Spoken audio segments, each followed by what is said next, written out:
Assalamualaikum warahmatullahi wabarakatuh, Bapak Ibu. Untuk tugas pertama yang berupa resum itu untuk PPG Daljab Kemenak 2025 perlu diperhatikan untuk tugas yang pertama, Bapak Ibu.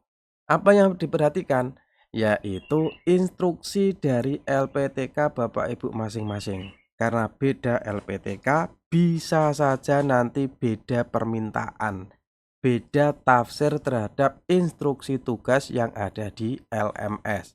Contohnya ini kami temukan Bapak Ibu, dari IAIN Sultan Ame Gorontalo itu sudah secara resmi mengedarkan format yang harus dikumpulkan. Nanti formatnya seperti ini dari IAIN Sultan Ame Gorontalo. Nanti peta konsepnya harus buat secara visual, kemudian nanti deskripsinya, penjelasannya nanti dibuat seperti ini dalam 2 alinea yang tanpa numbering ya. Setelah ada peta konsep nanti dijelaskan dalam 2 paragraf. Nah, 5 gagasan itu, 5 gagasan yang ditentukan oleh kita nanti bukan dalam bentuk numbering tapi dalam bentuk alinea 1, 2.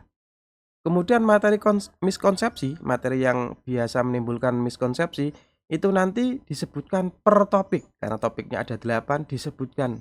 Topik 1 itu miskonsepsinya apa, topik 2 miskonsepsinya itu apa, sampai topik 8.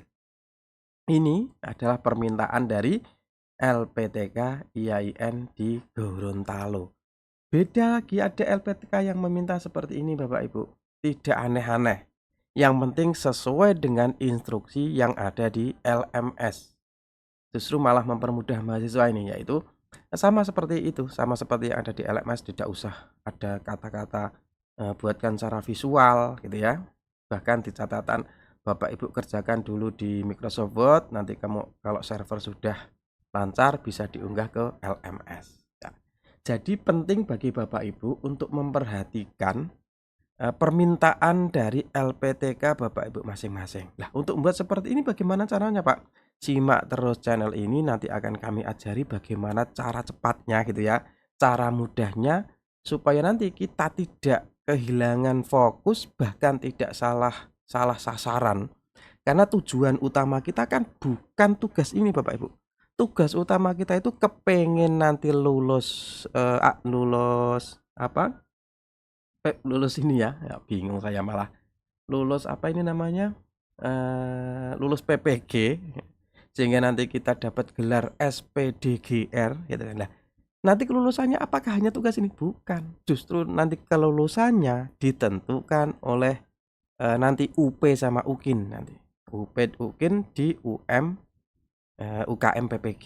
Jadi nanti penentu kelulusannya, anggap saja begini anak sekolah, kita kerjakan tugas ini kayak PR ya. Terus nanti ada TAM itu kayak semesteran. Lah, penentu kelulusan kita bukan PR ini gitu ya.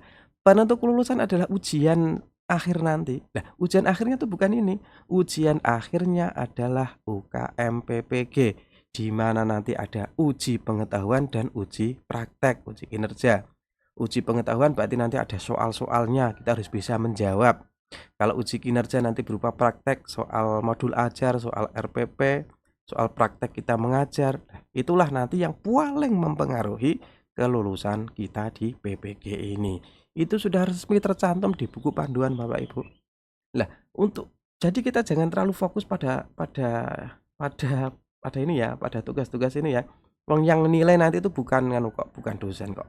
Yang nilai itu nanti sistem, ada isinya berarti centang hijau. Kalau sudah centang hijau berarti bisa mengerjakan selanjutnya. Itu fungsinya Bapak Ibu. Itu ya. Jadi kalau ada LPTK yang membuat ribet itu malah menurut saya kok salah fokus sebenarnya. Justru itu sebenarnya bagaimana mahasiswa itu berlatih soal-soal yang akan keluar di UP. Itu justru yang fokusnya kan itu kan Bapak Ibu. Kita latihan, oke niatnya memang baik. Buat seperti ini tuh supaya mau belajar, supaya paham isinya sehingga nanti ujian bisa paham. Tapi kan tidak semuanya semudah itu gitu ya. Nah, jadi monggo Bapak Ibu, mohon maaf kalau saya ngelantur omongannya. Intinya Bapak Ibu silahkan Bapak Ibu pahami instruksi yang khusus dari LPTK. Siapa tahu ada template khusus yang harus dipakai, format yang harus dipakai. Kalau nggak ada permintaan khusus, ya kita sama seperti kemarin. Kita pilih 5 gagasan yang kita pilih. kita deskripsikan, kemudian nanti yang miskonsepsi seperti apa. Ya, gitu ya Bapak Ibu ya. Nah, semoga ada manfaatnya. Jangan lupa disimak terus. Semoga nanti kita diberi kemudahan oleh Allah Subhanahu wa taala. Assalamualaikum warahmatullahi wabarakatuh.